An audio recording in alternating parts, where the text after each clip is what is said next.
नमस्कार दीदी। भारतीय ज्ञान परंपरा विविधायाम में आपका हार्दिक स्वागत है, अभिनंदन है।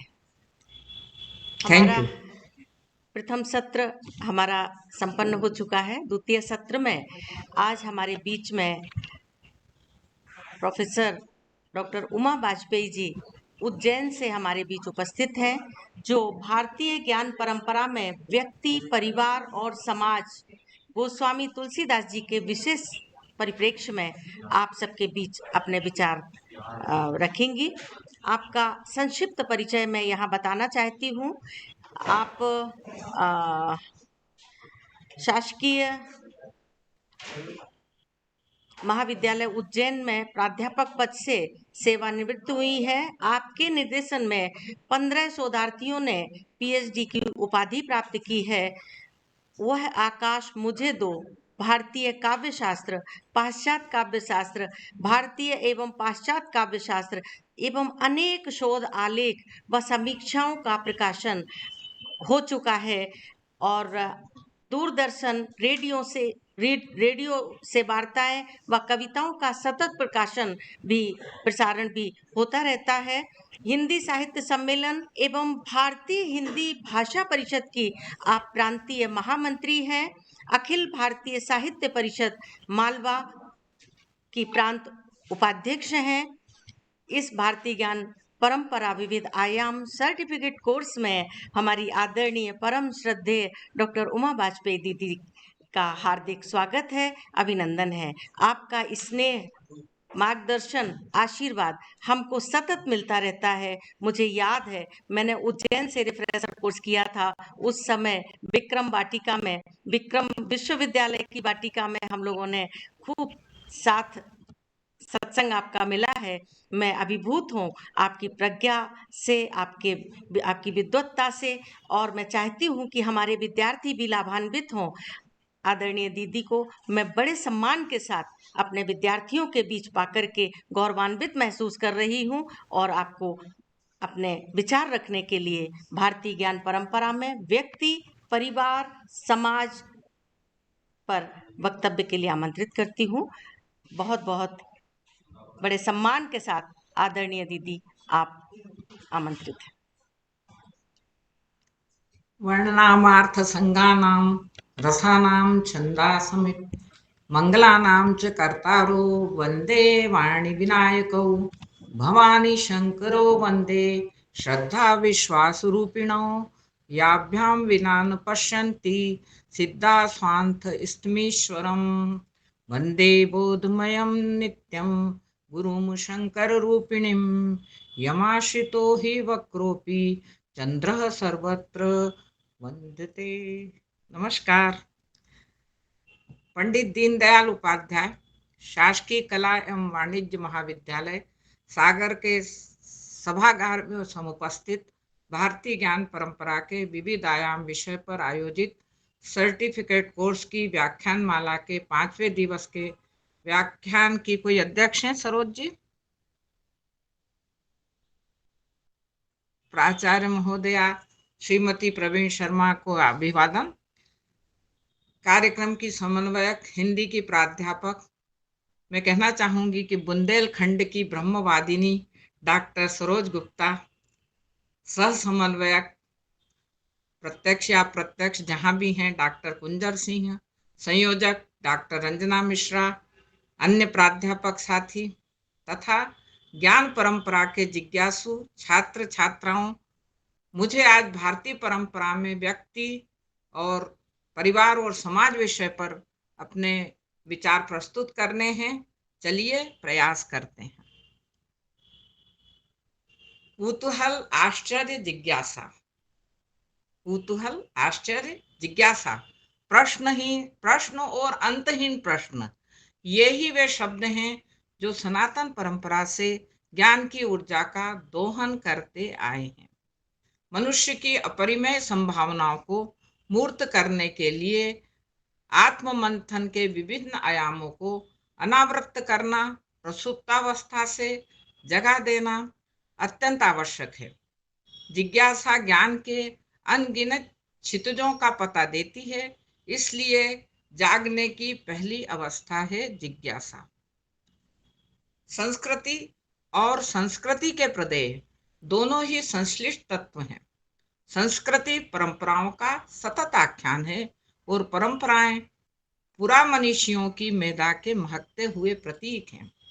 परंपरा ज्ञानवाही नाड़ियों की तरह समाज की रग रग में व्याप्त होकर परोक्ष रूप से जिजीविषा प्रदान करती है, समय समय पर मार्गदर्शक का कार्य भी करती है और वक्त आने पर पाथेय के भंडार खोल देती है।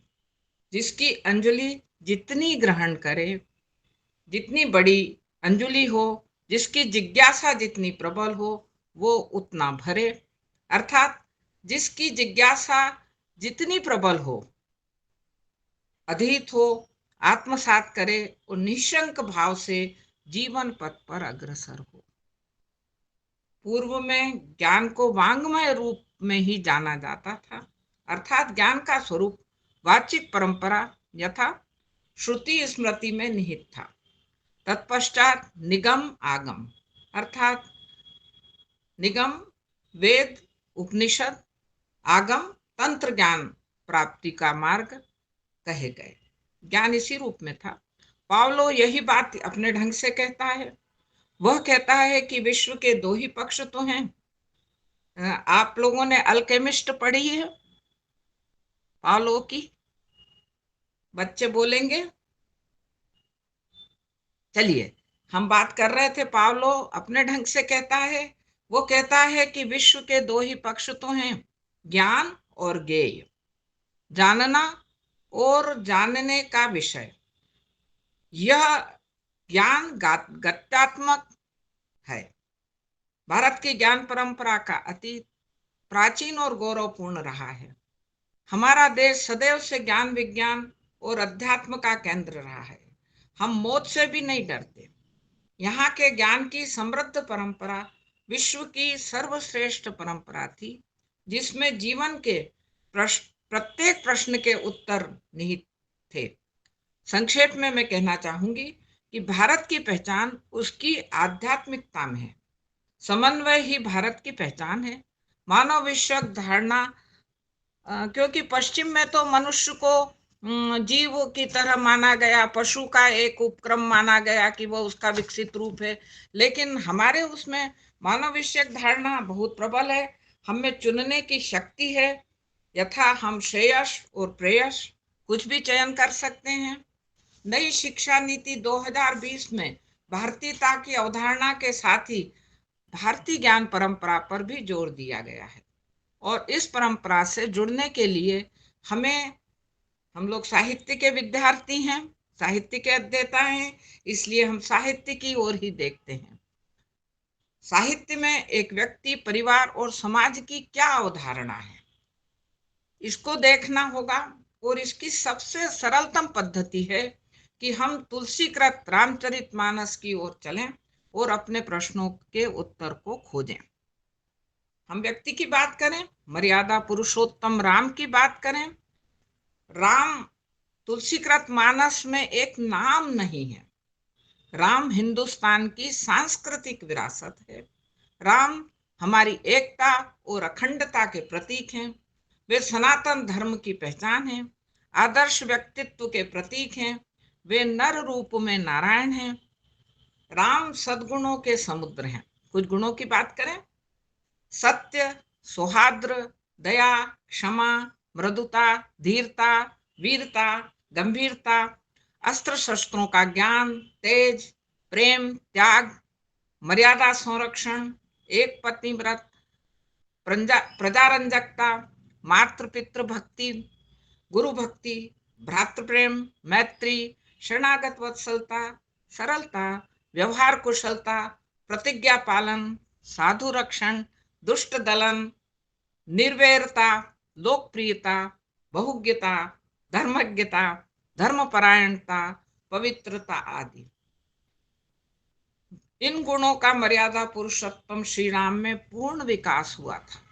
इतने महान गुण एक व्यक्ति में कहीं नहीं पाए जाते। राम शील, शक्ति और सौंदर्य के आधार हैं।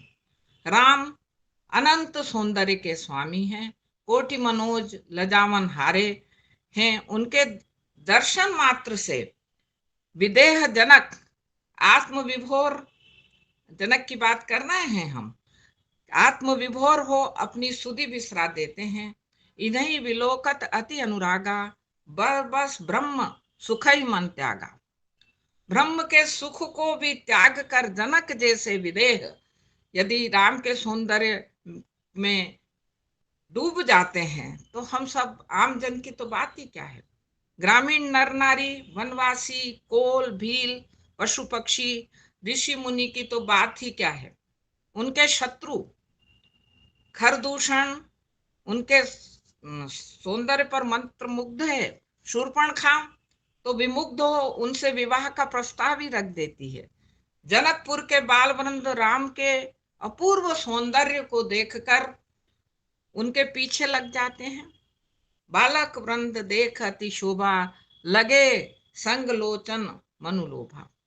जनकपुरवासी अपने सारे काम छोड़कर ऐसे दौड़ पड़ते हैं मानो रंक को खजाना मिल गया हो। धाये काम धाम सब त्यागी, मनहु रंक निधि लूटन लागी।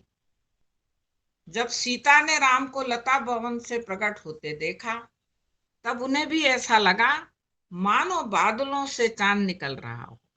शायरी सी बात हो रही है, मानो बादलों से चांद निकल रहा हो। लता भवन ते प्रगट भे, तही अवसर दो भाई, निकसे जनु जग विमल विदु, जलद पटल बिलगाई। सीता विवाह मंडप में तो राम की छवि जब देखती हैं तो पलक झपकाना ही भूल जाती हैं। लोचन मग राम ही उरानी, दीने पलक कपाट सयानी। कवितावली की ओर भी जाएं तो वहां हम देखते हैं जब वन गमन में बालिकाएं पूछती हैं सावरे से सखी रावरे को है, तो एक अद्भुत छटा राम के सौंदर्य की हमें दिखाई देती है। सहज सुकुमार राम अपरिमित शक्ति के भी भंडार थे। उन्होंने रावण और बाली का तो वध किया ही, परशुराम जैसे महान योद्धा का भी सीता स्वयंवर के अवसर पर होइए को एक दास तुम्हारा कहकर मान मर्दन कर दिया था। राम की विनयशीलता ने ही परशुराम की क्रोधाग्नि से लक्ष्मण और संपूर्ण जनक सभा को बचाया। किंतु विनयशील व्यक्ति को भी समयानुसार अपनी शक्ति प्रदर्शित करते रहना चाहिए। समुद्र से रास्ता मांगते समय का प्रसंग है। 3 दिन से रास्ता मांग रहे हैं, रास्ता नहीं दे रहा है समुद्र। विनय न मानत जलधि जड़ गए, 3 दिन बीत, बोले राम सकोप तब भय बिनु होए न प्रीत। इतना ही नहीं, वे लक्ष्मण से कहते हैं मेरा वो वाला बाण लाओ। कौन सा बाण? जो विष से बुझा है। लक्ष्मण बाण सरासर आनो, सोखऊ वारिद विशिक कृषाणु। तो इतने शक्तिशाली राम, यदि शील के साथ शक्ति हो तो वह आभूषण है। रामचंद्र शुक्ल ने कहा है कि शील शक्तिवान का आभूषण है। कमजोर व्यक्ति की विनयशीलता तो उसकी दुर्बलता होती है। तो धनुर्धर राम की शक्ति उस युग में अजय कही जा सकती है। 3 महायोद्धा के नाम हमने जाने, रावण, बाली और परशुराम। तीनों के विषय में हमने जाना कि राम शक्ति संपन्न होते हुए भी कितना शीलवान है। बाल्यकाल से ही आदर्श व्यक्तित्व का उनका आचरण हमको दिखाई पड़ता है। प्रातः काल उठी के रघुनाथा, मातु पिता गुरु नावही माथा, अनुज सखा संग भोजन करही, मातु पिता आज्ञा अनुसरही। आदर्श पुत्र। अब हम व्यक्ति की बात करने लगे हैं। राम अपने पिता के कहे हुए शब्दों का पालन करने वाले आज्ञाकारी पुत्र हैं। राम जैसा आज्ञा पालन तो हमने देखा ही नहीं। अपने पूरी सनातन परंपरा में हम देखते चलते हैं कि वन गमन के प्रसंग में राम का आदर्श उदात्त स्वरूप में दिखाई देता है। सुन जननी सोई सुत बड़बागी, जो पितु मातु बचन अनुरागी, तनय मातु पितु तोष निहारा, दुर्लभ जननी सकल संसारा। यदि माता पिता का संतोष दिखाई दे जाए तो पुत्र का जन्म सार्थक हो जाता है। अब ये आदर्श शिष्य भी रहे और मानस में गुरु शिष्य का संबंध बड़ी कोमलता के साथ चित्रित हुआ है। तुलसीदास जी ने गुरु शिष्य का बड़ा सुंदर आदर्श स्थापित किया है। राम की गुरु के प्रति आज्ञाकारिता, विनम्रता एवं कृतज्ञता दर्शनीय है। विश्वामित्र मुनि और कुल गुरु वशिष्ठ दोनों आदर्श गुरु के रूप में ही व्यवहार करते हैं। गुरु का यह आदर्श राम के राज तिलक, वनगमन, दशरथ मरण, राम भरत मिलन, चित्रकूट की सभा जैसे अनेक प्रसंगों में दिखाई देता है। व्यक्ति के रूप में नारी की हम बात करें, मानस में राम परिवार की नारियों ऋषि पत्नी अनसुईया, जनक पत्नी सुनैना तो आदर्श रूप में है ही। राम के शत्रु की पत्नी मंदोदरी, त्रिजटा राक्षसी जीवन में भी नारी के उदात्त एवं शील से युक्त रहती हैं। ये त्याग की प्रतिमूर्ति हैं, आदर्श पतिव्रता हैं, विवेकवान, समर्पणशीला हैं, कर्तव्य परायण व युग धर्म की रक्षिका भी हैं। समय आने पर अपनी श्रेष्ठता भी सिद्ध करती हैं।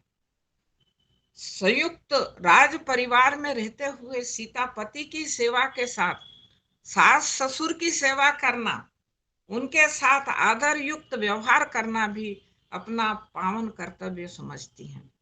आदर्श बहू के धर्म को सूक्ति रूप में तुलसी निरूपित करते हैं। एहिते अधिक धर्म नहीं दूजा, एहिते अधिक धर्म नहीं दूजा, सादर सासु ससुर पद पूजा। संयुक्त परिवार भारत की विशेषता है, साथ ही पारिवारिक श्रम विभाजन का भी श्रेष्ठ उदाहरण है। ऐसे परिवार में धैर्य, सहनशीलता, प्रेम, अपनत्व के भाव स्वमेव विकसित हो जाते हैं। यहाँ बड़े अपना बड़प्पन रखते हैं तो मुखिया सबका पालन पोषण समभाव से करते हैं। मुखिया मुख सम चाहिए, खान पान कह एक, पालहि पोषहि सकल जग, तुलसी सहित विवेक। त्याग, बलिदान और समर्पण की कहानी ही भरत लक्ष्मण के चरित्र की कहानी है।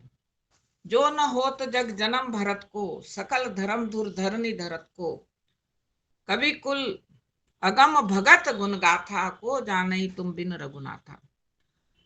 आदर्श भक्त और सेवक का स्वरूप भी यहाँ व्यक्ति के रूप में हम देखना चाहें तो हम देख सकते हैं। सेवक धर्म के पालन में हनुमान जी सबसे बढ़कर।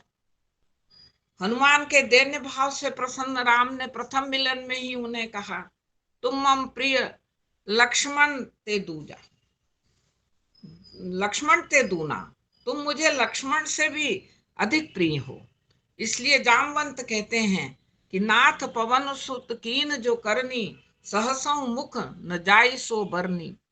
हनुमान के विषय में आप लोग स्वयं भी जानते होंगे कि उनकी भक्ति, उनकी सेवक सेवे भाव की भक्ति जो है वो एक पैर पर है। हनुमान के अपन प्रतिमाएं देखते हैं, एक पैर पर आपको वो बैठे क्यों मिलते हैं? इसलिए कि यदि हमारे स्वामी हमें पुकारें तो एक निमिष भी खर्च न हो, हम तत्काल अपने स्वामी के लिए प्रस्तुत हो सके। हनुमान की भक्ति अपने इष्ट को कंधों पर उठाकर चलती है। हमने हनुमान का वो स्वरूप भी देखा है जहाँ राम और लक्ष्मण उनके कंधों पर सुशोभित हो रहे हैं और वे पवन सुत उड़ते चले जा रहे हैं। तो ये सब देखकर राम प्रसन्न होकर कहते हैं, प्रति उपकार करो का तोरा, सन्मुख होई न सकत मन मोरा। मैं कुछ भी नहीं कर पाऊंगा। राम कह रहे हैं हनुमान जी से कि मैं तुमने जो मेरे लिए किया है उसके प्रतिकार में कुछ भी नहीं कर सकता हूं। तो हमारी संस्कृति में मानवीय गुणों के अंतर्गत जो बातें होती हैं, प्रेम, त्याग, करुणा और समर्पण जैसे गुणों का महत्व है। इन गुणों के विकास से ही तो हम सारे संसार को अपना परिवार मान लेते हैं। वसुधैव कुटुंबकम। जहां आपसी प्रेम और सद्भाव होता है वहां सारे सुख और संपत्ति होती है। राम राज्य, अब हम समाज की बात करना चाहेंगे।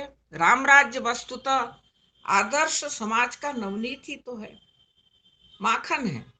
राम राज्य की अवधारणा आदर्शात्मक और पूर्ण है, परंतु अव्यावहारिक नहीं है, व्यवहारिक है। राम राज्य स्थापित किया जा सकता है, यह एक मनुष्य का काम नहीं है। हर व्यक्ति को अपने स्तर पर इसमें मन वचन कर्म के साथ संलग्न होना पड़ेगा।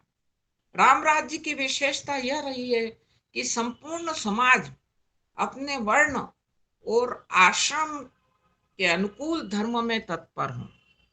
वर्णाश्रम धर्म का पालन हो समाज में, न किसी बात का भय, न शोक, न रोग हो, रहेगा ही नहीं। वर्णाश्रम निज धर्म निरत वेद पथ लोग, चलहि सदा पावहि सुखई, नहीं भय शोक न रोग। ऐसे समाज की स्थापना के पश्चात दैहिक दैविक भौतिक ताप कुछ भी शेष नहीं रहते, ये कोई दुख मनुष्य को नहीं सताते। मनुष्य परस्पर प्रेम के साथ मर्यादा में रहकर अपने कर्तव्य का पालन करते हैं।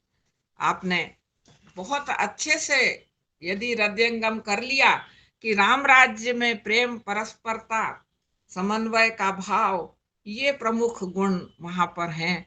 और आज यदि हम समाज में इन गुणों को स्थापित कर पाए तो कुछ नहीं, कोई कष्ट नहीं बचेगा। दैहिक दैविक भौतिक तापा, राम राज नहीं काहुई व्यापा, सब नर करहि परस्पर प्रीति, चलहि स्वधर्म निरत श्रुति नीति।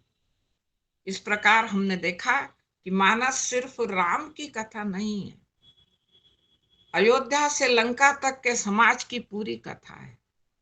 यह मानव के साथ मानवेतर प्राणियों जैसे वानर, भालू और जटायु जैसे पक्षियों की भी कथा है। यह संपूर्ण ब्रह्मांड को चेतना के स्तर पर समेटने की महागाथा है। इसमें जीवन की सभी समस्याएं विद्यमान हैं, वे चाहे पारिवारिक, सामाजिक, आर्थिक या राजनीतिक हों। साथ ही इन सभी के समाधान भी वहां हैं। भारतीय ज्ञान परंपरा ज्ञान, क्रिया और अर्थ, तीन तत्वों को तथा उनके तीन कारण, ज्ञान, क्रिया और अर्थ, यदि तीन तत्व हैं तो उनके तीन कारण हुए। ज्ञान मन का कारण, क्रिया प्राण का कारण और अर्थ वाक का कारण होता है। इन जिज्ञासाओं की संतुष्टि मानस करने में सक्षम है। संपूर्ण विश्व हमारी ज्ञान परंपरा को समझने के लिए प्रस्तुत है, उद्यत है, उत्सुक है। हम एक बार फिर से विश्व गुरु बनने की राह पर हैं। आप सब इस महायज्ञ में अपनी अपनी संविदा 5 दिन से तो भेंट कर रहे हैं लगातार। सॉरी, आपके प्रयास स्तुत्य हैं। इसमें सहभागिता के लिए आपने, सरोज जी ने, पूरे महाविद्यालय ने जो मुझे अवसर दिया, उसके लिए आप सभी का अभिनंदन, आभार, धन्यवाद।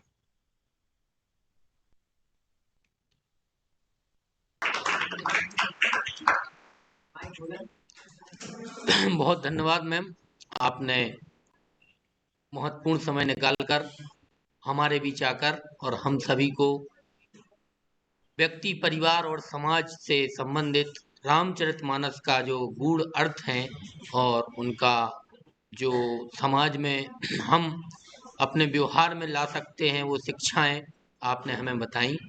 बहुत बहुत आभार। मैं राणा कुंजर से ठाकुर यहाँ हिंदी विभाग में ही हूँ और मैं अपनी विभाग अध्यक्ष डॉक्टर सरोज गुप्ता मैडम और सभी छात्राओं की ओर से, प्रतिभागियों की ओर से आपका बहुत धन्यवाद ज्ञापित करता हूं कि आपने अपना महत्वपूर्ण समय हम लोगों को दिया। बहुत बहुत आभार मैडम।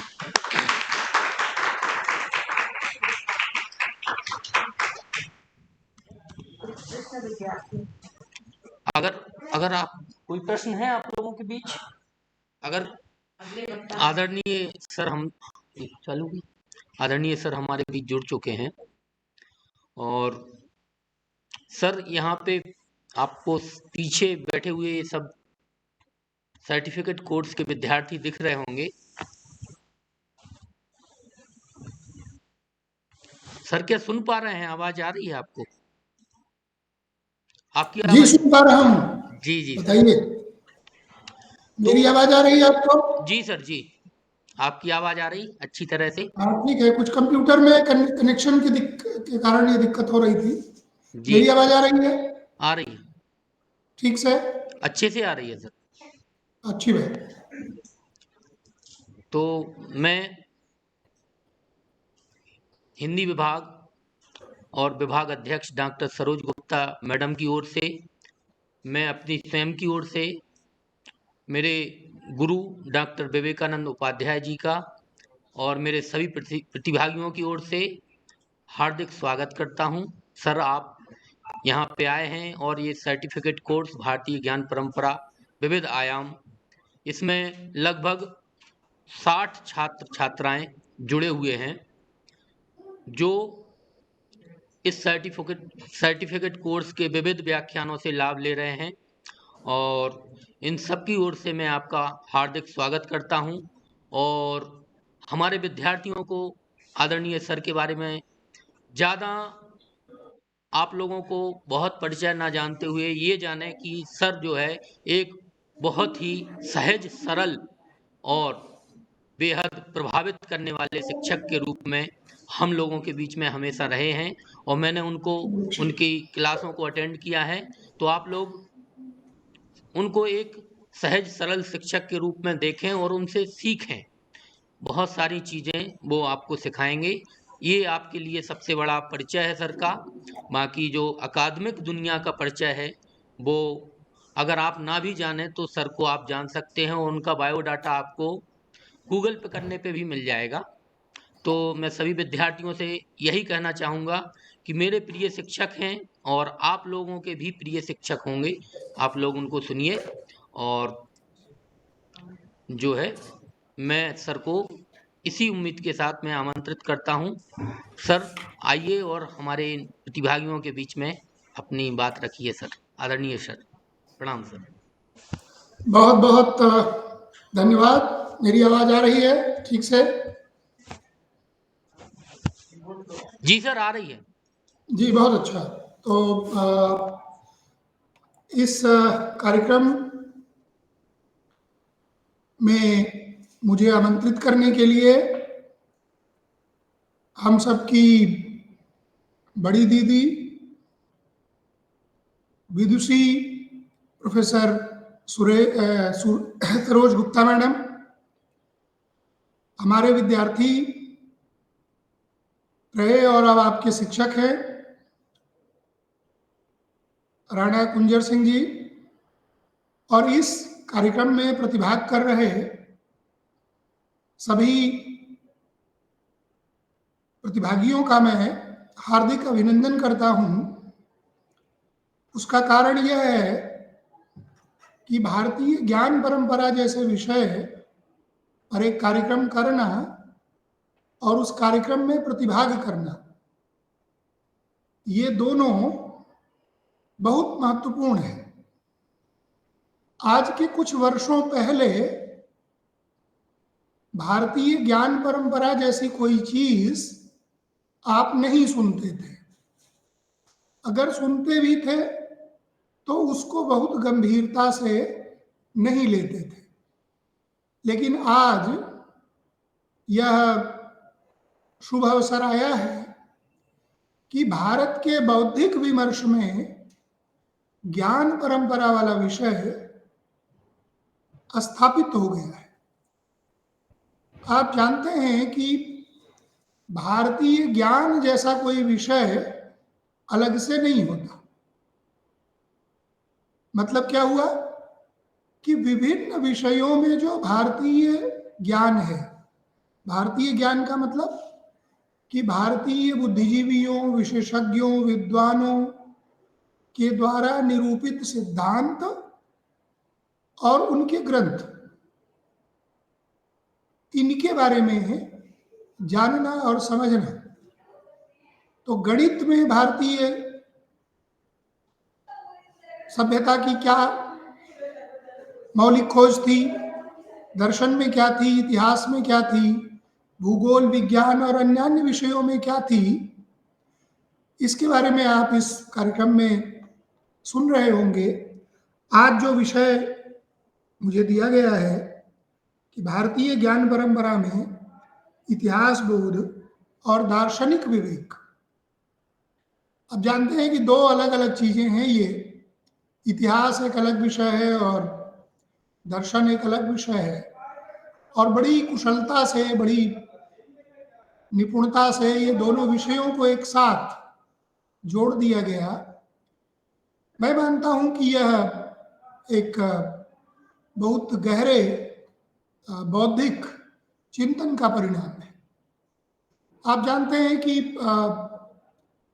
आधुनिक भारत में जब इतिहास लेखन शुरू हुआ, यानी अंग्रेज आए और उन्होंने भारतीय इतिहास की खोज शुरू की, तो उन्होंने भारतीय समाज पर दो आरोप लगाए। ऐसे तो बहुत सारे लगाए, पर इतिहास के संदर्भ में दो आरोप लगाए। पहला आरोप यह था कि भारत का कोई इतिहास नहीं है। दूसरा आरोप यह था कि भारत में इतिहास बोध भी नहीं था, यानी इतिहास लिखने का कोई विवेक, इतिहास लिखने की कोई आवश्यकता भारतीयों को नहीं थी, और भारत इस कारण से एक सभ्यता के रूप किसी भी प्रकार के दावे का पूरी तरह से अनधिकारी है। यानी भारत अगर अपने इतिहास के आधार पर सभ्यता होने का दावा करता है तो यह एक गलत बात है, क्योंकि भारत में तो इतिहास था ही नहीं, इतिहास बोध नहीं था। और माना यह जाता है कि कल्हड़ की लिखी हुई राज तरंगिणी भारत में इतिहास की पहली पुस्तक है। यानी वो 1100-1200 साल पहले की पुस्तक।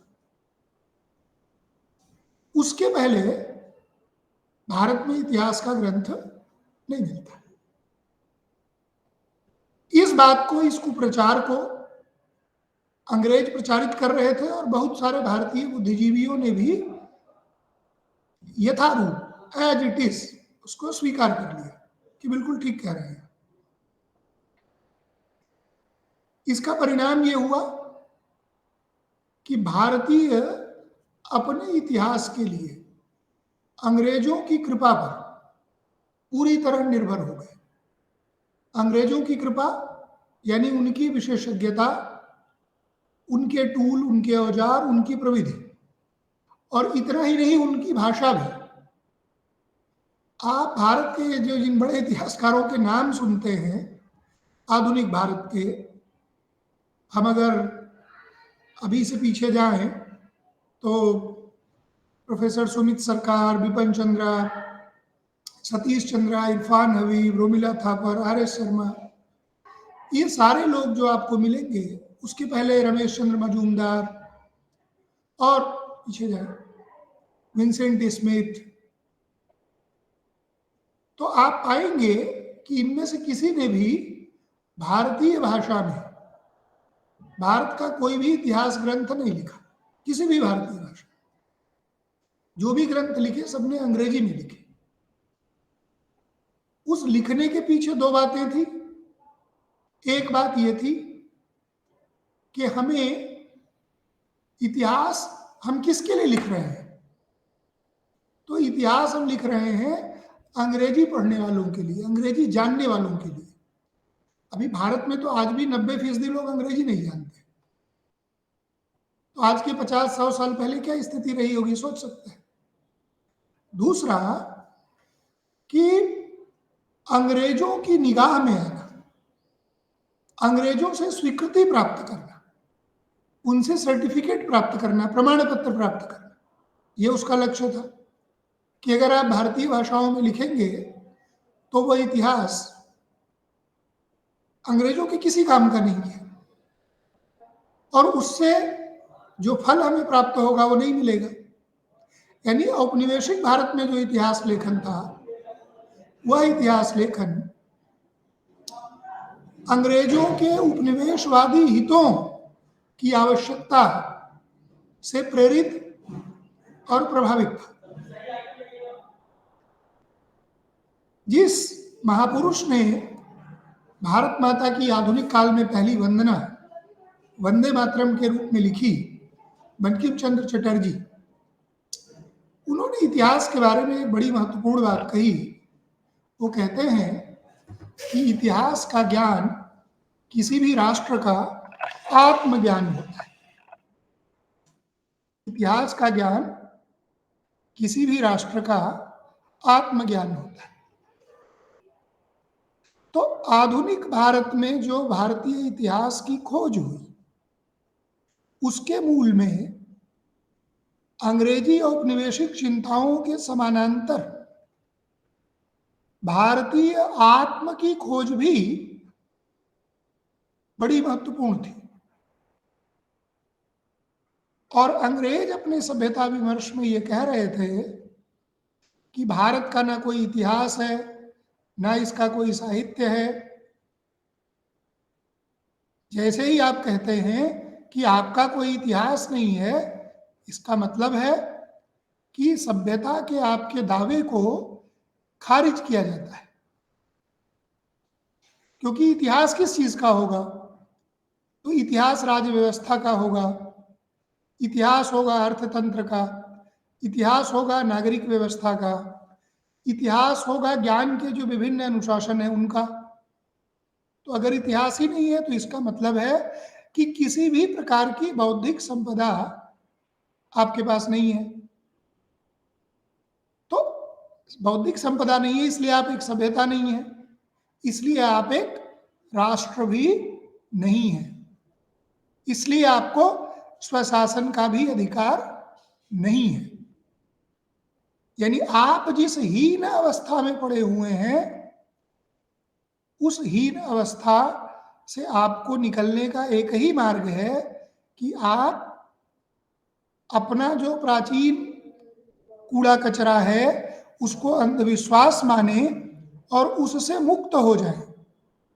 और ज्ञान का, इतिहास का, दर्शन का एकमात्र वैध तरीका वह है जो हम आपको बता रहे हैं। यानी जो अंग्रेजी की परंपराओं में जो चीजें मिलती हैं, चाहे वो दर्शन हो, चाहे वो इतिहास हो, या राजनीति शास्त्र अर्थतंत्र की बात हो, या ज्ञान के दूसरे अनुशासन। इसलिए अंग्रेजों ने जिस बात को इनकार किया सिरे से, भारतीय बुद्धिजीवियों ने उस इतिहास की खोज की, और वह इतिहास की खोज नहीं थी, वस्तुतः भारतीय आत्म की खोज थी। भारतीय आत्म ने कभी भी अंग्रेजों के बाद भी यह नहीं माना कि भारत का कोई इतिहास नहीं था, भारत की कोई परंपरा नहीं थी। भारत के बोध में भारत के सनातन राष्ट्र का बोध सदैव सुरक्षित और अविच्छिन्न था। तमाम आक्रमणों, तमाम पराधीनताओं और तमाम विपत्तियों के बावजूद। मैं आपको उसका कुछ प्रमाण देता हूं। आप देखिए कि अंग्रेजों ने जब इतिहास लिखा तो उन्होंने कहा कि नहीं है, लेकिन काशी प्रसाद जायसवाल ने एक पुस्तक लिखी, हिंदू पॉलिटी। अंग्रेज इस बात पर बड़ा गर्व करते थे कि लोकतंत्र हमारी खोज है। तो काशी प्रसाद जायसवाल ने हिंदू पॉलिटी नाम का ग्रंथ लिखा, और इस ग्रंथ में बताया दो ग्रंथों के आधार पर, एक बौद्ध ग्रंथ अंगुत्तर निकाय और दूसरा जैन ग्रंथ भगवती सूत्र। इसके आधार पर बताया कि ईसा पूर्व 500-600 ईसा पूर्व में भारत में जो गणतांत्रिक व्यवस्था थी, जो गणराज्य थे, उनकी कार्यपद्धति कैसी थी, उनके काम करने का तरीका क्या था। और उसके स्रोत जो उन्होंने लिए वो बिल्कुल भारतीय स्रोत थे, यानी एक बौद्ध स्रोत और एक जैन स्रोत। इसी तरीके से कौटिल्य के अर्थशास्त्र के आधार पर चंद्रगुप्त मौर्य के समय में, आज से मतलब 2200-2300 वर्ष पहले भारतीय समाज, भारतीय राज्य व्यवस्था कैसे काम करती थी, अर्थतंत्र कैसे काम करता था, इसका चित्र प्रस्तुत किया। इसी तरीके से अन्य विद्वानों ने इस विषय पर काम किया। जैसे पीसी रे ने एक किताब लिखी, हिंदू केमिस्ट्री, भारतीय रसायन, कि रसायन शास्त्र में भारतीय बुद्धिजीवियों का क्या योगदान था। तो धीरे धीरे ये पाया गया कि ज्ञान के जितने अनुशासन हैं, ज्ञान के जितने रूप हैं, उन सभी रूपों में, चाहे वो भाषा विज्ञान हो, चाहे वो गणित हो, चाहे वो भौतिक शास्त्र हो, चाहे वो एस्ट्रोनॉमी ज्योतिर्विज्ञान हो, काव्य शास्त्र हो, यहाँ तक कि सांसारिक सुख के बारे में विस्तृत वर्णन करने वाला जो ग्रंथ है वात्स्यायन का कामसूत्र, भरत मुनि का नाट्य शास्त्र और काव्य शास्त्र की पूरी परंपरा आप देखिए तो आप पाएंगे कि ज्ञान के जितने महत्वपूर्ण अनुशासन हैं उनके बहुत मौलिक ग्रंथ भारत में दुनिया में सबसे पहले लिखे गए। जिस समय इन विषयों के बारे में दुनिया को कोई ज्ञान नहीं था। जैसे जो लोग नाट्यशास्त्र पढ़े हैं वो जानते हैं कि किस तरह से नाट्यानुभूति, नाट्य के सृजन के अंग और विभिन्न परंपराओं के बारे में वो पुस्तक जानकारी देती है। इसी तरीके से पाणिनि की अष्टाध्यायी, दुनिया में जहाँ कहीं भी भाषा विज्ञान पढ़ाया जाता है उसमें पाणिनि की अष्टाध्यायी और भर्तृहरि का वाक्यपदी है। भाषा विज्ञान के ग्रंथों में ये सभी जगह आधार ग्रंथ के रूप में, स्रोत ग्रंथ के रूप में, ये पाठ्य पुस्तक के रूप में लगे हुए हैं। उसी तरीके से पाणिनि की अष्टाध्यायी पर पतंजलि का महाभाष्य, वो भी भाषा विज्ञान की पुस्तक है। तो कहने का अर्थ यह है कि ज्ञान के जितने अनुशासन हम देखते हैं उन सब में भारतीयों का मौलिक योगदान बहुत बड़ा था। आप समझिए कि सिंधु घाटी की खोज 1921 में उसकी खुदाई शुरू हुई, 1921-22। उसके पहले सिंधु घाटी सभ्यता के बारे में किसी को पता नहीं था। और जैसे ही सिंधु घाटी की सभ्यता की खोज हुई तो अंग्रेजों ने भारत के इतिहास के बारे में जो अनुमान लगाया था, यानी ईसा से 500, 1000, 1500 वर्ष पूर्व, तो वो पूरी खोज ईसा से बहुत पीछे चली गई। आप जानते हैं कि मैक्स मुलर वगैरह ने भारतीय इतिहास की जो सुदूर सीमा थी वह ईसा से 1500 वर्ष पूर्व तक ले गए। क्यों? क्योंकि बाइबल में जो जेनेसिस का सिद्धांत है वो ये कहता है कि ईश्वर ने 4440 वर्ष पूर्व दुनिया बनाई और यानी उसके पहले दुनिया थी ही नहीं। लेकिन जैसे ही सिंधु घाटी सभ्यता की खोज हुई और आज भी विभिन्न स्थलों की खोज होती चली जा रही, ऐसा नहीं था कि 1921 में सारे स्थल खोज लिए गए। जैसे धौलावीरा की खुदाई 1995 के आसपास हुई, फिर राखी गढ़ी और बहुत सारे स्थलों पर, जैसे मेहरगढ़, तो वहाँ की खोज ने बताया कि ईसा से 7000 वर्ष पूर्व जो है वो खेती होती थी। और यहीं उत्तर प्रदेश में संत कबीर नगर जिले में एक लहुरा देवा नाम की जगह है, अभी वहाँ 15-20 वर्ष पहले खुदाई हुई और वहाँ ईसा से 7000 वर्ष पूर्व चावल की खेती का प्रमाण मिला। तो कहने का अर्थ यह है कि भारतीय सभ्यता में जैसे जैसे खोज होती जा रही हैं तो भारतीय इतिहास प्रकट होता चला जा रहा है। और भारतीय इतिहास की यह खोज भारतीय आत्म की खोज थी। भारतीय आत्म का क्या अर्थ है? भारतीय आत्म का यह अर्थ है कि हमारे पूर्वजों की जो संवेदनाएं, ज्ञान की परंपराएं सुदीर्घ भारतीय इतिहास में शुरू हुई, वे आज भी समाप्त नहीं हुई है। ए.एल. बाशम ने एक बड़ी महत्वपूर्ण किताब लिखी है, wonder that was India. Hindi में उसका अनुवाद मिलता है अद्भुत Bharat. Wonder that was India का मतलब है कि भारत का इतिहास तो बड़ा गौरवशाली था, बड़ा प्राचीन था, लेकिन वो था, है नहीं।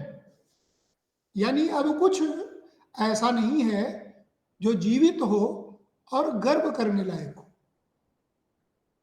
तो अगर तथ्य सामने आ गए तो स्वीकार कर लिया कि ठीक है, मान लेते हैं कि आपका गुप्त काल स्वर्ण काल था, मान लेते हैं कि आपके प्राचीन काल में बड़े बड़े साम्राज्य निर्माता हुए, मान लेते हैं कि आपके यहाँ कालिदास हुआ, मान लेते हैं कि आपके यहाँ पाणिनि, पतंजलि और भरत मुनि हुए, लेकिन ये सब अतीत की वस्तु है, अब कुछ नहीं है।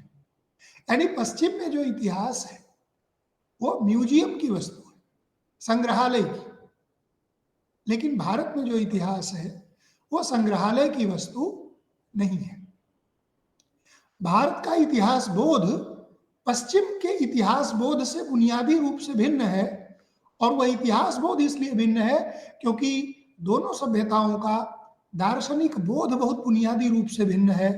और वह दार्शनिक बोध क्यों भिन्न है, हम इसके बारे में बात करेंगे, जिससे स्पष्ट होगा कि भारतीय आत्म पश्चिम के आत्म से या उसके अनात्म से कैसे भिन्न है। सभ्यता बोध में अगर आप देखें तो पश्चिम में जो इतिहास का बोध है उसका मतलब है कि उसके दो आयाम हैं। पहला आयाम है काल, समय, टाइम, और उसका दूसरा आयाम है देश, देश यानी स्थान, स्पेस। तो कहते हैं कि जितनी अगर कोई चीज प्रामाणिक है, ऐतिहासिक है, तो इसका पता कैसे चलेगा कि उसका उस घटना के घटने का या होने का एक निश्चित स्थान होगा, एक निश्चित समय होगा। जिसका कोई स्थान नहीं है, जिसका कोई समय नहीं है, इसका मतलब है कि वो अनैतिहासिक है। अभी आपके राम और कृष्ण, शिव इसी कारण अनैतिहासिक है। क्यों? क्योंकि उनका कोई एक निश्चित डेट ऑफ बर्थ नहीं है पश्चिमी कैलेंडर के हिसाब से, कि आप बता सके कि 5 जून या 13 जनवरी या 25 दिसंबर। और रामनवमी कभी अप्रैल में पड़ती है, कभी मार्च में पड़ती है, ऐसे ही अष्टमी का मामला है।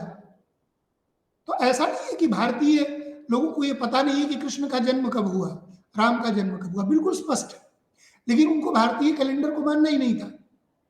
तो इसलिए उन्होंने अपने कैलेंडर के हिसाब से बताया कि आप बताओ कि 25 दिसंबर को हुआ था कि 4 जनवरी को हुआ था। तो एक बात। दूसरा अंतर क्या है? दूसरा अंतर यह है कि वहां इतिहास का एक लक्ष्य है, यानी इतिहास एक बिंदु से शुरू होता है, समय के एक बिंदु पर, और वह चलते चलते आगे जाएगा। कहां जाएगा? इतिहास अपने लक्ष्य को प्राप्त करेगा। यानी जो सभ्यता है वो निम्नतर से उच्चतर स्तर की ओर जा रही है, और एक समय आएगा जब वह विकास रुक जाएगा। चाहे यहूदी परंपरा हो, चाहे ईसाई परंपरा हो, चाहे इस्लामिक परंपरा हो, सब में कयामत के एक दिन की चर्चा मिलती है। यानी एक वह अंतिम दिन जहां सृष्टि का लक्ष्य पूरा हो जाएगा। लेकिन और जहां दूसरी बात कि हर बीता हुआ समय आने वाले समय से बेकार था, खराब था, और जो भविष्य है वो बेहतर है।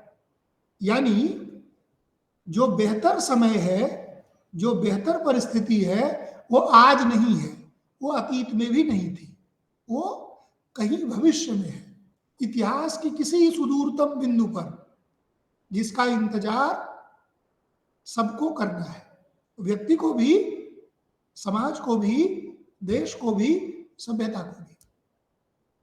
तो उस लक्ष्य की प्राप्ति की ओर इतिहास बढ़ रहा है, और वहां पहुंच करके इतिहास का अंत हो जाएगा, एंड ऑफ हिस्ट्री। आप मार्क्सवाद पढ़िए तो मार्क्सवाद भी उसी पश्चिमी परंपरा का एक रूप है। वहां भी क्या है कि इतिहास शुरू हुआ प्राचीन काल से, दास प्रथा आई, सामंतवाद आया, पूंजीवाद आया, और आगे साम्यवाद आएगा, और इतिहास की प्रक्रिया पूरी हो जाएगी, इतिहास इसके आगे नहीं बढ़ेगा। इसके विपरीत जो भारतीय कालबोध है उसमें इतिहास के किसी एक बिंदु का कोई अर्थ नहीं है, देश का भी कोई अर्थ नहीं है। देश यानी स्थान। जैसे मैं उदाहरण देता हूं आपको कि इतिहास के बिंदु का कोई मतलब क्यों नहीं है, क्योंकि जो रामनवमी, जो जन्माष्टमी कभी इतिहास में किसी बिंदु पर घटित हुई होगी, वह हम प्रतिवर्ष घटित करते हैं। हर वर्ष होली आती है, हर वर्ष वसंत पंचमी आती है, हर वर्ष दीपावली आती है। यानी राम का जन्म, राम का अयोध्या आगमन, राम का राज्याभिषेक हमारे लिए कोई अतीत की वस्तु नहीं है, वो कोई व्यतीत वस्तु नहीं है। उसे हम हर साल पुनः उपलब्ध कर सकते हैं।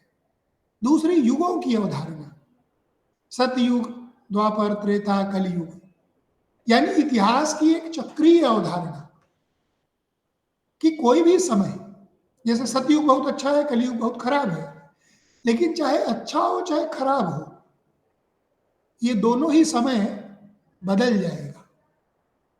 सतयुग अच्छा है तो भी वो रुका नहीं रहेगा, वो भी बदलेगा। और कलयुग बहुत बुरा है तो भी चिंता नहीं करनी है, वह भी बदल जाएगा। कुछ भी अस्थाई नहीं है सभ्यता में।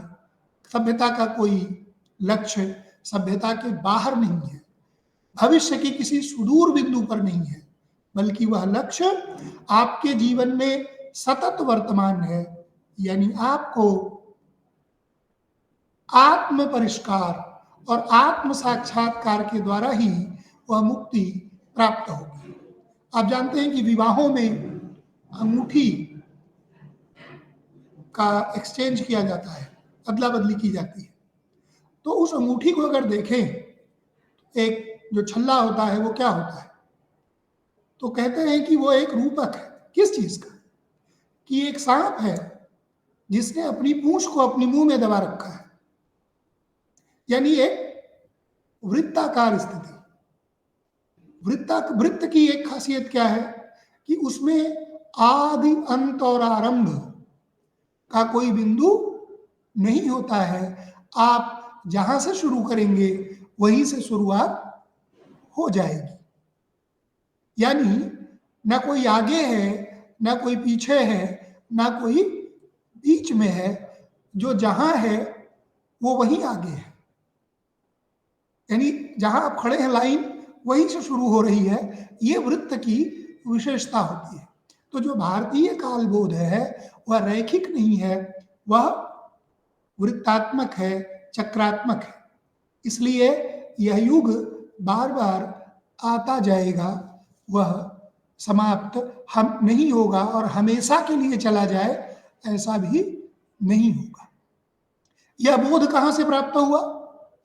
तो यह बोध प्राप्त हुआ प्रकृति से। प्रकृति में आप देखें कि अभी बहुत ठंड पड़ रही है, लेकिन ठंडक चली जाएगी, फिर गर्मी आएगी। अभी हम ठंड से पीड़ित हैं, कह रहे हैं कि गर्मी आए। जैसी गर्मी आएगी तो हम गर्मी से पीड़ित हो जाएंगे, प्रार्थना करेंगे गर्मी जाए, तो बारिश आएगी। फिर इतना बरसेगा कि सब नदी नाला उफन जाएगा, तो फिर प्रार्थना होगी कि ये जाए, और फिर आप देखेंगे कि फिर ठंडक आएगी। तो प्रकृति में जैसे कोई मौसम नहीं रुकता, कोई अस्थाई नहीं रहता है, ये संसार सतत परिवर्तनशील है। भारतीय ऋषि को, भारतीय बुद्धिजीवी को इसका बोध लगातार बना हुआ था। चाहे वो भाषा चिंतन कर रहा था, चाहे वो इतिहास चिंतन कर रहा था, या वो दर्शन का चिंतन कर रहा था, उसके सामने यह बोध कभी भी लुप्त नहीं था। इसलिए जो भारतीय सनातन परंपरा है वह प्रकृति और विज्ञान के सर्वाधिक अनुकूल है। आप सोचिए कि विज्ञान के द्वारा की गई कोई भी खोज, उसका सनातन परंपरा कभी विरोध नहीं करती। आप पाकिस्तान की टेक्स्ट बुक पढ़ें तो 8वीं क्लास में लैब में पानी बनने की प्रक्रिया में लिखते हैं कि हाइड्रोजन और ऑक्सीजन अल्लाह के हुक्म से मिलकर पानी बनाते हैं। क्योंकि अगर अल्लाह का हुक्म न जोड़ें तो मुश्किल होगी, क्योंकि अगर लैब में पानी बन रहा है तो इसका मतलब है कि निर्माण की एक ऐसी विधि है जिसमें ईश्वर की कोई भूमिका नहीं है, तो इसलिए लिखना आवश्यक है। लेकिन कभी किसी भारतीय पुस्तक में इस तरह की चीजें आप नहीं पाते। क्यों नहीं पाते? क्योंकि विज्ञान की गई कोई भी खोज भारतीय जो सनातन ज्ञान धारा है वह उसके विरुद्ध नहीं जाती है, क्योंकि उससे हमारा ईश्वर खंडित नहीं होता है। क्यों? क्योंकि वेद ये कहते हैं कि जो अंतिम ज्ञान का वाक्य है वो अभी तक नहीं कहा गया है। इसके विपरीत आप यहूदियों के ग्रंथ देखें, ईसाइयों के देखें या इस्लामिक परंपरा का ग्रंथ देखें तो वो क्या कहते हैं कि जो अंतिम सत्य है, अंतिम जो बात है वो हमारे ग्रंथ में आ गई है, और इसके बाद जो कुछ है वो सब क्या है? कुफ्र है, ब्लास्फेमी है, ईश निंदा है। तो हमारा ग्रंथ अंतिम है, इसलिए कि यहूदी के लिए ईसाइयत और इस्लाम झूठे हैं, एक ईसाई के लिए इस्लाम झूठा है, और एक इस्लाम के अनुयायी के लिए अन्य सब झूठे हैं। क्यों? क्योंकि जो अंतिम सत्य है वो हमारे ग्रंथ तक ही सीमित है, और जो भी ज्ञान था वह इस ग्रंथ में आ गया है। लेकिन आप समझिए कि वेद कहते हैं कि ज्ञान का जो अंतिम वाक्य है ये अभी तक कहा नहीं गया है। यानी सत्यानुसंधान का मार्ग बंद नहीं हुआ है। कभी भी कोई व्यक्ति, कोई मनीषी, कोई शोधकर्ता, कोई विद्यार्थी शोध करके ये कह सकता है कि हमने कुछ नया सत्य प्राप्त किया है, और समाज उसके सत्य को स्वीकार करता है। आप देखिए कि भारतीय दर्शन के जितने संप्रदाय हैं 6 तो आस्तिक है, सांख्य, योग, न्याय, वैशेषिक, मीमांसा और वेदांत। उसके अलावा 3 नास्तिक है, बौद्ध, जैन, चारवाक, और उसके अलावा बहुत सारे दर्शन हैं। इन सभी दर्शनों की अपनी शाखाएं हैं, है ना। बौद्धों के अपने विज्ञानवाद, हीनयान, महायान तमाम संप्रदाय हैं। जैनों के संप्रदाय हैं श्वेतांबर, दिगंबर, तेरापंथी। इसी तरीके से वेदांत में भी अद्वैत, विशिष्टाद्वैत, शुद्धाद्वैत, द्वैत, है ना। तो इतने मार्ग होने के बाद भी सभी मार्ग एक दूसरे से शास्त्रार्थ करते हैं, एक दूसरे से तर्क वितर्क करते हैं, और एक दूसरे के अस्तित्व को स्वीकार करते हैं। क्यों करते हैं? इसलिए करते हैं क्योंकि ज्ञान का अंतिम वाक्य अभी तक कहा नहीं गया है। स्वामी विवेकानंद ने एक बार एक बात कही। लोगों ने कहा कि हमारे जो ग्रंथ हैं वो नष्ट हो रहे हैं, अब क्या होगा? उन्होंने बड़ा दिलचस्प उत्तर दिया। उन्होंने कहा कि ये मत समझो कि जो भारतीय ज्ञान है वो ग्रंथ का अर्थ किसी पुस्तक में सीमित है, क्योंकि वो जो ज्ञान है वो कहाँ से प्रकट हुआ है? वो ऋषियों ने अपने तप के द्वारा साक्षात्कार किया है उस सत्य का। तो वे ग्रंथ नष्ट हो जाए तो चिंता की कोई बात नहीं है।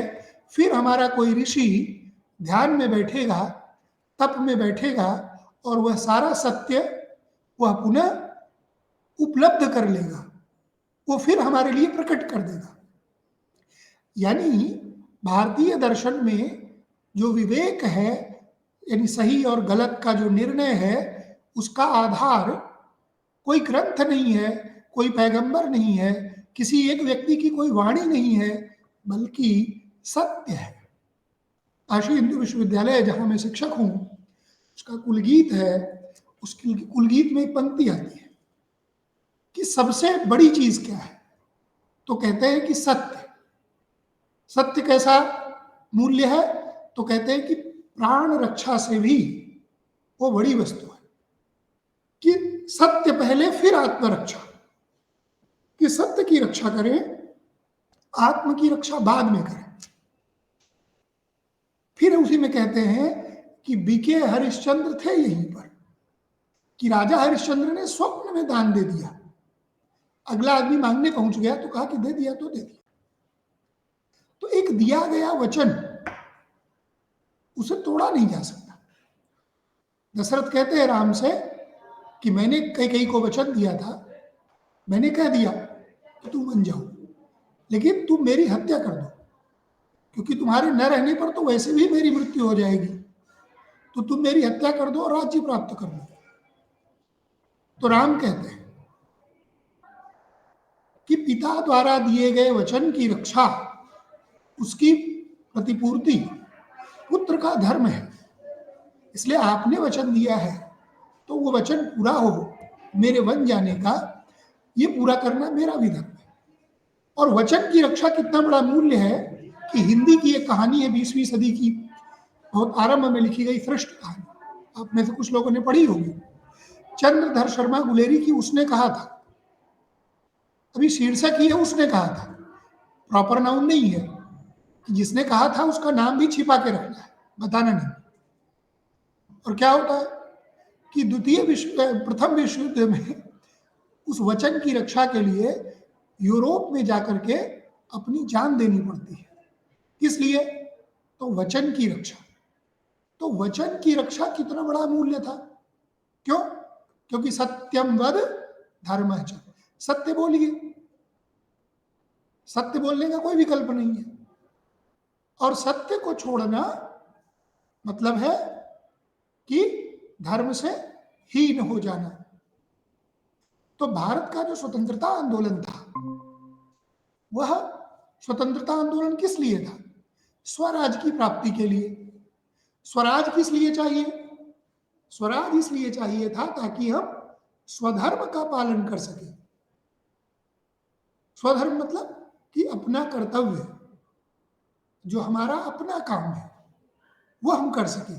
क्योंकि गीता में कहते हैं स्वधर्मे निधनम श्रेयम, कि स्वधर्म में मर जाना श्रेयस्कर है। पर धर्मो भयावह, धर्म का अर्थ यहाँ कोई पूजा पद्धति नहीं है।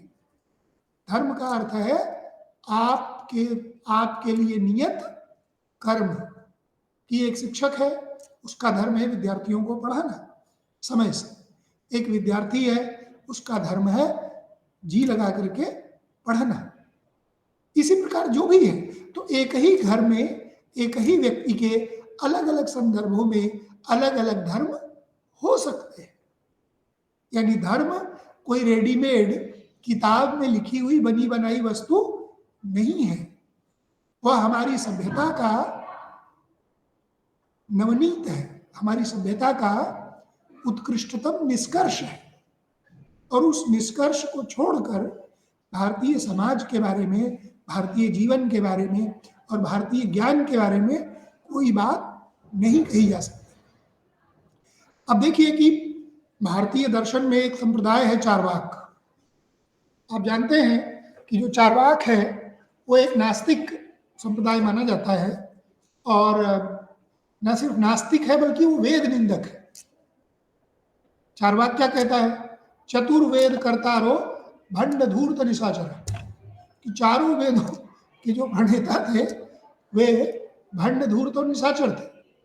फिर कहते हैं यावत जीवेत सुखम जीवेत ऋणम कृत्वा घृतम पीवेत, जब तक जियो सुख से जियो, ऋण लेकर घी पियो, भस्मीभूतस्य देहस्य पुनरागमनो कुता, कि मर जाने के बाद कौन वापस देने आएगा, और आ भी गए तो पहचानेगा कौन। ये चार्वाक दर्शन। लेकिन चार्वाक दर्शन के ये जो सिद्धांत है, ये सिद्धांत कहाँ से प्राप्त होते हैं? इसका स्रोत क्या है? तो इसका स्रोत है मध्वाचार्य का सर्वदर्शन संग्रह नाम का ग्रंथ। चार्वाक का कोई ग्रंथ कहीं मौजूद नहीं है। चार्वाक के ये जो सिद्धांत हैं, ये वेदांती दार्शनिक मध्वाचार्य की पुस्तक सर्वदर्शन संग्रह से लिया गया है। यानी मध्वाचार्य अगर चाहते तो चार्वाक दर्शन के इस सिद्धांत की उपेक्षा कर देते। हम लोग क्या करते हैं कि जो चीजें हमारे पक्ष में आए हम उनका उल्लेख करते हैं, जो बात हमारे विपरीत पड़ती है हम उसको छिपा जाते हैं। कचहरियों में वकील क्या करते हैं? यही करते हैं कि अपने पक्ष में जो तर्क है वो दो, जो अपने विरोध में जाए उसकी उपेक्षा करो। लेकिन मध्वाचार्य इस विवेक से संपन्न नहीं थे। उनका विवेक था कि कोई चीज भले ही मेरे विरुद्ध है, फिर भी वह एक सिद्धांत है, तो उसका परिचय मुझे देना चाहिए। तो ऐसी वेद विरोधी मान्यता रखने वाले सिद्धांत को भी मध्वाचार्य ने अपने ग्रंथ में स्थान दिया। अगर मध्वाचार्य गायब कर देते तो चार्वाक नाम का कोई दर्शन भी था, इसका किसी को पता नहीं चलता। तो ये था भारतीय दार्शनिक विवेक, कितना खुला हुआ कि कोई बात मेरे विरुद्ध भी है तो भी हम बात के तौर पर उसकी अवहेलना नहीं करेंगे, हम उसका खंडन करेंगे अपने मत से। ऐसा नहीं कि उसको स्वीकार करेंगे, उसका खंडन करेंगे। तो चार्वाक का खंडन किया, लेकिन चार्वाक के सिद्धांत क्या है ये बताया। इसी तरीके से पृथ्वीराज रासो के कवि चंद्रवरदाई ने क्या कहा, वो कहते हैं कि षट भाषा पुराणम च पुराणम कथितम मया, कि मैं ये जो ग्रंथ लिख रहा हूं वो षट भाषा पुराण, और पुराण ही नहीं बल्कि कुरान सम्मत भी है। हो सकता है कि ये बात बहुत प्रामाणिक ना हो, क्योंकि पृथ्वीराज रासो की प्रामाणिकता पर संदेह है, लेकिन इतिहास के किसी भी बिंदु पर जब ये बात जोड़ी गई होगी पृथ्वीराज रासो में, तो जिसने भी जोड़ी होगी तो इसका मतलब है कि उसके पास ये विवेक था कि हम विरोधी मत को भी प्रस्तुत करें। तो जो भारतीय दार्शनिक विवेक है, वो दार्शनिक विवेक क्या है? वो दार्शनिक विवेक ये है कि इस संसार में ईश्वर के अतिरिक्त कोई दूसरी वस्तु नहीं है, यानी अद्वैत का बोध, कोई दूसरा है ही नहीं। और अगर कोई दूसरा नहीं है तो इसका मतलब क्या है कि किसी का भी समूलोच्छेद, नाश नहीं होना चाहिए। यानी कोई स्वरूप, कोई अस्तित्व वो भयानक है, घृणास्पद है, उसके बाद भी उसको जीवन का अधिकार है। ये बात भारतीय परंपरा मानती है। मैं उदाहरण देता हूं कृष्ण कथा से। आपने कालिय नाग वाली कथा सुनी होगी। कृष्ण ने कालिय नाग का मर्दन किया और उसको मजबूर किया कि वो यमुना नदी छोड़कर ऐसी जगह चला जाए जहां मनुष्य नहीं रहते। एक प्रश्न किया वैसिलिस विटसेक्सिस, ये एल बाशम के विद्यार्थी थे, उन्होंने एक पुस्तक लिखी, उस पुस्तक कि कृष्ण ने कालिय नाग को मार क्यों नहीं दिया। कृष्ण चाहते तो मार देते। तो कालिय नाग को मार देना चाहिए क्योंकि वो जहर फेंकता है। आप देखिए बुंदेलखंड सांपों की धरती है, नाग खूब निकलते हैं, लेकिन लोग क्या करते हैं, सांप निकलता है तो उसे चले जाने देते हैं। जब बहुत मजबूरी पड़ जाती है तभी मारते हैं। अगर मारने से बचने का विकल्प रहता है तो किसी अकील बाबा को बुला के पैसा दे करके 200, 400, 500 रुपया उसको पकड़वा के छोड़वा देते हैं। तो आप समझिए कि ये विवेक कि सांप भले जहरीला है, मनुष्य के लिए खतरनाक है, पर उसको भी जीने का अधिकार है। ऐसे ये बुंदेलखंड में और पूरे देश में कथाएं मिलती हैं कि कोई गरीब आदमी था, वो पेड़ के नीचे बैठ के अपना रो रहा था। पेड़ पर बैठा हुआ भूत उसके दुख से दुखी हो गया। उसने आके उससे कहा कि आप बताइए, मैं आपकी क्या सहायता कर सकता हूँ, मैं भूत हूँ, आपकी मदद कर सकता हूँ। इस पेड़ की जड़ में खजाना गड़ा हुआ है, तुम खोद लो और ले जाओ। इसी तरीके से सांपों की कथाएं आती हैं कि आदमी तो अपना दुख बता रहा था, पेड़ के कोटर में बैठा हुआ सांप उसने सुन लिया और उसने मदद की। तो एक भयानक अस्तित्व जो बहुत समाज के लिए कथित तौर पर हानिकारक है, उसका भी कोई ना कोई लोकोपकारी स्वरूप हो सकता है। यह भारतीय दार्शनिक विवेक की, जनजीवन के विवेक की विशेषता है, और उसको भी जीवन का अधिकार है। उसके जीवन का अस्तित्व, उसके जीवन का अधिकार मनुष्य के जीवन के अधिकार से कहीं से भी कम नहीं है। यानी जीवन के प्रति एक दिव्य और पवित्र दृष्टि की जो संपूर्ण अस्तित्व है वह दिव्य है, वह पवित्र है। ऐसा नहीं कि सिर्फ मैं पवित्र हूं, मेरे परिवार के लोग पवित्र हैं, मेरी जात के लोग पवित्र हैं, नहीं। हर अस्तित्व दिव्य और पवित्र है, ईश्वर की योजना का हिस्सा है, सबकी ईश्वर की लीला में एक भूमिका है, चाहे कोई राक्षस है, चाहे कोई असुर है, कोई भी है, सबकी भूमिका है। और इस नाते किसी भी अस्तित्व को समूल नाश जैसी कोई चीज भारतीय सभ्यता में नहीं मिलती। यानी जो भारत में आ गया, ये उसके जीवन की गारंटी है कि वो भारत में सुरक्षित रहेगा। जैसे पारसी लोग ईरान में रहते थे, उनका मूल देश, अभी ईरान में तो कोई पारसी नहीं बचा, सब मार के खत्म कर दिए। लेकिन आज से 2500 मतलब आज के 1000-1500 साल पहले जो पारसी लोग भारत आ गए, छोटी संख्या में आए, लेकिन वे भारत में सुरक्षित रहे, आज भी है। ये टाटा और ये तमाम लोग आप जानते हैं, ये सब लोग पारसी और बहुत आनंद के साथ जी रहे हैं, कोई दिक्कत नहीं है। कभी कोई पारसी नहीं कहता कि मुझे भारत में डर लगता है, मुझे बहुसंख्यक लोग खा ना जाए। तो इस प्रकार का कोई भय भारत में सदियों से नहीं रहा है। तो सबके अस्तित्व की गारंटी भारतीय भूमि ने दी हुई है। और ये क्यों दी है? क्योंकि वही दार्शनिक विवेक, वही दार्शनिक बोध कि सर्वम खल्मिदम ब्रह्म, ये जो संपूर्ण अस्तित्व है ये उसी विराट सत्ता का विस्तार है। यानी एक ऐसा बड़ा वृत्त जिसका एक बिंदु मैं हूं, दूसरा बिंदु आप हैं, तीसरा बिंदु कोई और है। हम उस विराट बिंदु से बाहर नहीं है। अगर समय ज्यादा हो गया हो तो बताइएगा, मुझे संकेत कीजिएगा। आपकी आवाज नहीं आ रही मुझे, आप म्यूट हैं। आप, मैंने कहा कि समय के बारे में बताइएगा मुझे। अच्छा, 3 बजे तक, तो अभी हो चुका है, तो मैं कंक्लूड कर लेता हूँ, नहीं कहने ठीक है। तो मैंने आपसे कहा कि भारतीय इतिहास की जो खोज है वह भारतीय आत्म की तलाश थी, क्योंकि बंकिम चंद्र ने कहा कि किसी भी राष्ट्र का इतिहास उसका आत्मज्ञान होता है। तो आधुनिक भारतीय बुद्धिजीवियों ने उस भारतीय आत्म की तलाश में ज्ञान के विभिन्न अनुशासनों की खोज की और उन्होंने पाया कि भारतीय आत्म कितना समृद्ध, गौरवशाली और महान रहा है।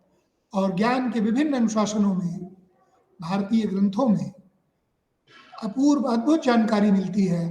भारत आने वाले विदेशी यात्री मेगास्थनीज से लेकर के Fahien, भेनसांग, Itsing, मनुची, Niccolo Conti, Bernier और यहाँ तक कि जो आधुनिक समय में बीबीसी के एक संवाददाता मार्क टुली, वो भी भारत रहने लगे आकर के।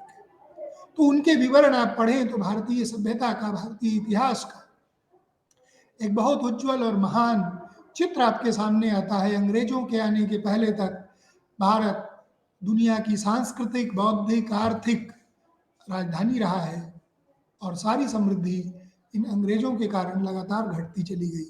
तो उस भारतीय सभ्यता के उत्तराधिकारी होने के नाते असली जो बात है वो मैं ये कह रहा हूँ कि असली जिम्मेदारी है कि हम अपने पूर्वजों के उत्तराधिकार की उस विरासत को प्राप्त करें, उसका उत्खनन करें, उसकी खोज करें, उसका अन्वेषण करें और उससे जुड़ें और उसको आगे बढ़ाएं।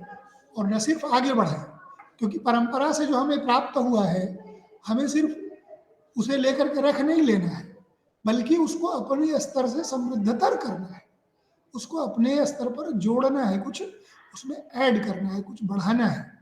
तो अपनी वह भूमिका निभा करके हम इस संसार से जाएं। ईश्वर ने हम सबको ये अवसर दिया है।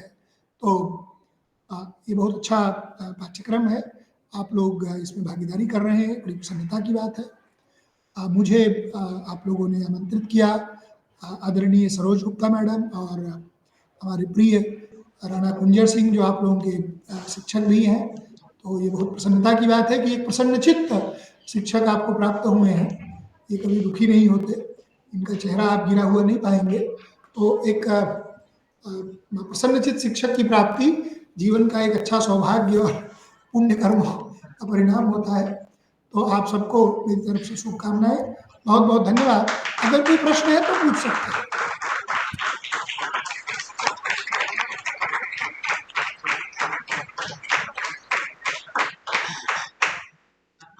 और सर, जैसे कि तालियों की गड़गड़ाहट आपको सुनाई दी ही होगी। और मैम हमारी मैम बोलेंगे बहुत अच्छा, विवेकानंद तो वैसे ही जी। बहुत अच्छा।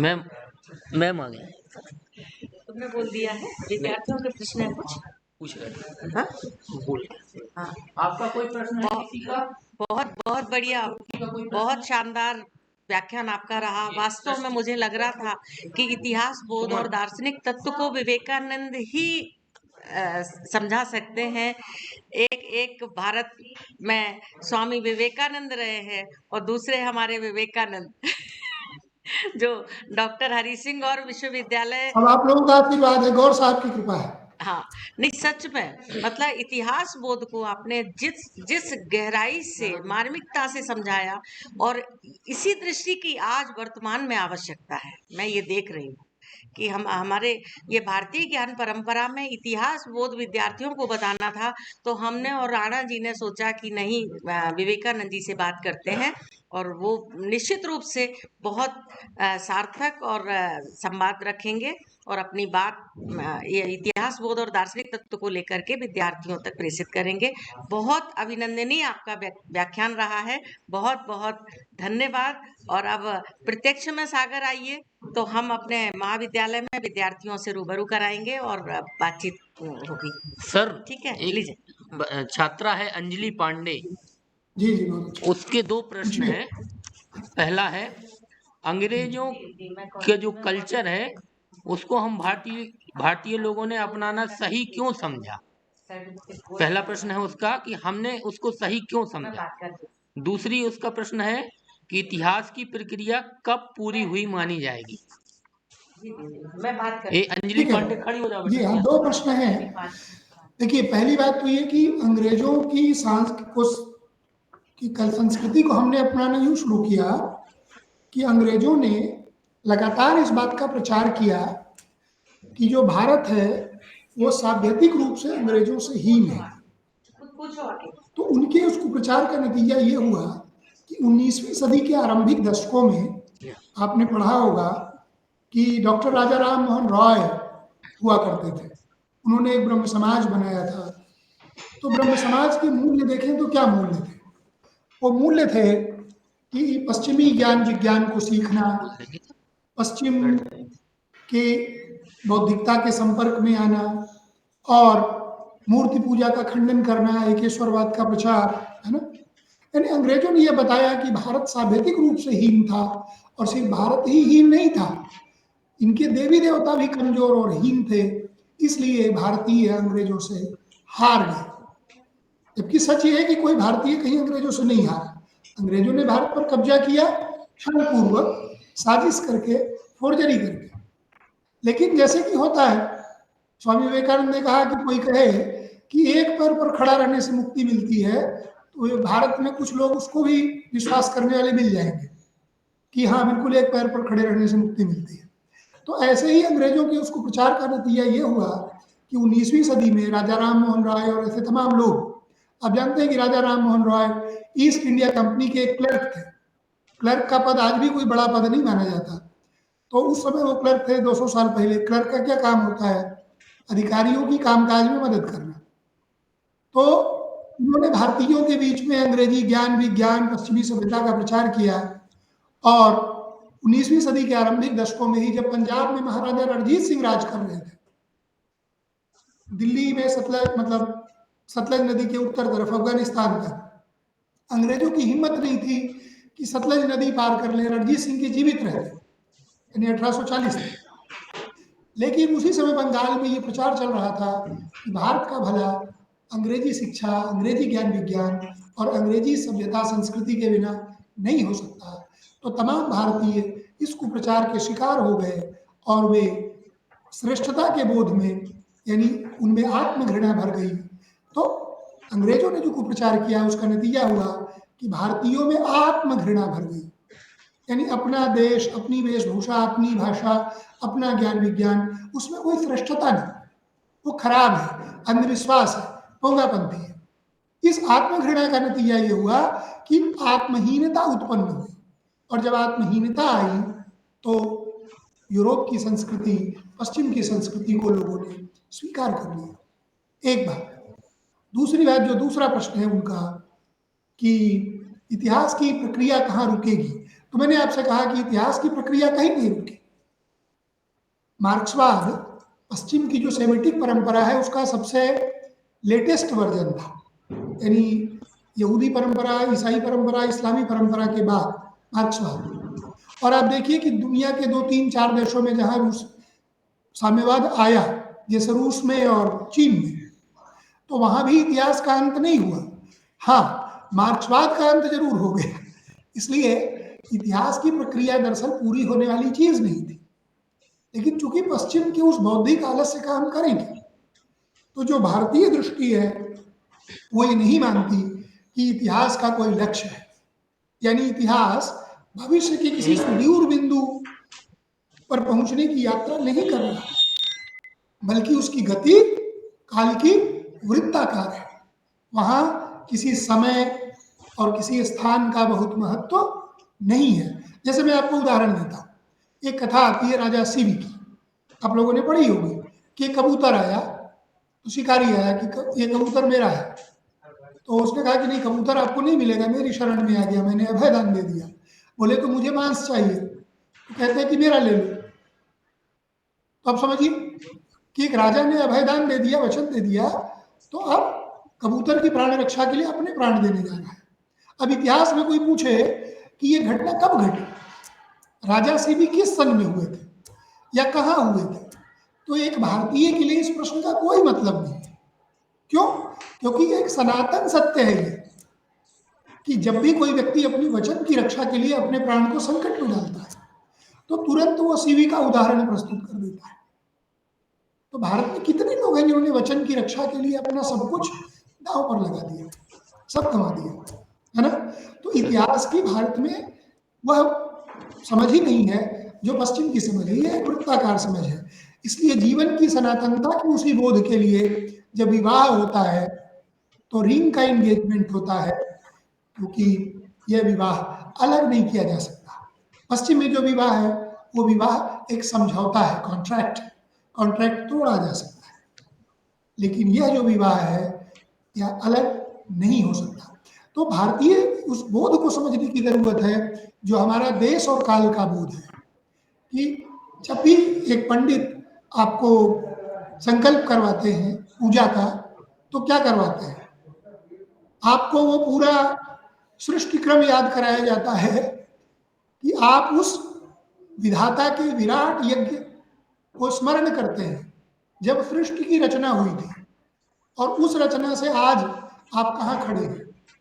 तो स्थान बदल जाता है कि बुंदेलखंड में पंडित पढ़ाएंगे तो दूसरा स्थान ले लेंगे, हमारे उत्तर प्रदेश में कहेंगे तो दूसरा स्थान लेंगे, और सन बदल जाएगा, नाम बदल जाएगा, ये सब बदलेगा, लेकिन वह संकल्प नहीं बदलेगा। सर, एक लड़की ये क्या, हाँ ठीक है, पूछे। सुमन मौर्य जी, बोलो। हाँ पूछे। सर, मेरा ये क्वेश्चन था कि प्रत्येक व्यक्ति का अपना अपना मानसिक स्तर होता है ना, तो मतलब उनके अंदर जो गुणों का समावेश होता है, तो सभी के अंदर एक जो चीज है वो बेस्ट होती है, लेकिन अगर वो अपने गुणों को सामने नहीं रख पा रहा है, तो क्या उसके गुणों का कोई औचित्य नहीं होता सर? नहीं, सबके गुणों का औचित्य होता है। देखिए, हमारे 2 प्रकार के गुण होते हैं, एक व्यक्तिगत गुण होता है और एक सार्वजनिक गुण होता है। जैसे कुछ लोग बहुत अच्छे व्यक्ति होते हैं, लेकिन वे सार्वजनिक रूप से अच्छे वक्ता नहीं होते, कि मान लिया उनको लिखने में अच्छी गति होती है। कुछ लोग होता है जो बहुत अच्छे वक्ता होते हैं पर वे लिखना उनका अच्छा नहीं होता है। कुछ लोग होते हैं वे बहुत अच्छे न वक्ता होते हैं न अच्छे लेखक होते हैं, और शिक्षक अच्छे होते हैं। कुछ लोग होता है जो अच्छे विद्यार्थी होते हैं। हर गुण का अपना महत्व है, इसलिए रहीमन देख बड़े न को लघु न दीजिए ढाल, ये भारतीय सभ्यता कहती है कि कोई बड़ा है इसके लिए छोटे का अस्तित्व विसर्जित नहीं होता है। जो लघुतम अस्तित्व है उसका भी उतना ही महत्व है जैसे आप वो शेर और चूहे वाली कहानी सुनते हैं कि चूहा उछल कूद कर रहा था, शेर ने पकड़ लिया, कहा छोड़ दो। क्यों छोड़ दे? तो मैं भी आपकी मदद करूंगा, जिंदा रहूंगा। तो कहता है कि शेर, एक चूहे बताओ, चूहा शेर की मदद करेगा। कहता कोई बात नहीं, अवसर आएगा तो देख लेंगे। आप वो कहानी जानते हैं। फिर क्या हुआ? अवसर आया, चूहे ने शेर की मदद की। तो एक छोटा अस्तित्व भी आपकी मदद कर सकता है। तो जीवन में जैसे आयुर्वेद है, आप किसी वैद्य से पूछिए, एक कंघी जैसा पौधा भी आपको पता चलेगा कि वो लीवर की बीमारी का इलाज है। जो पौधा आपके सड़क के किनारे ऐसे ही खरपतवार की तरह उगा है, वो बिल्कुल महत्वपूर्ण हो उठेगा जिसको आवश्यकता पड़ जाएगी। तो इसलिए कोई भी अस्तित्व कम महत्वपूर्ण नहीं होता है, यही भारतीय दृष्टि है। और हमारे वे गुण जो छिपे रहते हैं, तो आप जानते हैं कि गुणों की कमी है। गुण इसलिए नहीं होते कि मनुष्य को खुश करें, गुण इसलिए है कि हम ईश्वर को प्राप्त करने के द्वारा, मतलब ईश्वर के लिए योग्य बनाए अपने, ताकि ईश्वर हमें ग्रहण कर सके। तो ये बात है कि हम अपने सद्गुणों का विकास करें। अंतिम लक्ष्य क्या है भारतीय सभ्यता का? मुक्ति। मुक्ति कैसे होती है? तो आत्मज्ञान से। आत्मज्ञान कैसे होता है? आत्म परिष्कार से। तो आत्म परिष्कार इसलिए नहीं करना है कि मुझे दूसरे लोग अच्छे कहेंगे, मेरे परिवार के लोग, माता पिता या शिक्षक अच्छे कहेंगे। आत्म परिष्कार इसलिए करना है कि हम आत्मज्ञान प्राप्त कर सकें। इसलिए किस दूसरा महत्व नहीं देता है, ये कोई मुद्दा नहीं है भारतीय दार्शनिक संदर्भ में। ठीक है सर, बहुत धन्यवाद, आपने हम लोगों को इतना महत्वपूर्ण समय दिया सर।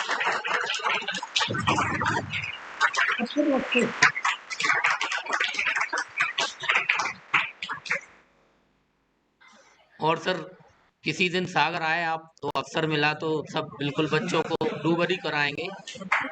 और इस कार्यक्रम में अगर आपने मुझे बुलाया होता तो मैं सागर आ ही जाता खुद ही, क्योंकि ये एक दिन की छुट्टी मिल जाती मुझे, लेकिन कोई बात नहीं। जी सर, फिर कभी कोई कार्यक्रम रखिए ऐसे, तो मुझे बड़ी प्रसन्नता होगी सागर आने के। मैंने कहा कि मुझे बड़ी प्रसन्नता होगी। जी सर, आप कभी कोई ऐसे आयोजन रख सकते हैं, बहुत पैसे की चिंता मत कीजिएगा। जी सर, वो मैं ईश्वर की कृपा से इतना हम लोगों को मिलता है ज्ञान। जी सर, जी जी जी, ठीक है? जी हाँ, सर, बिल्कुल बिल्कुल। ठीक है सर, थैंक यू सर। जी, बहुत बहुत धन्यवाद।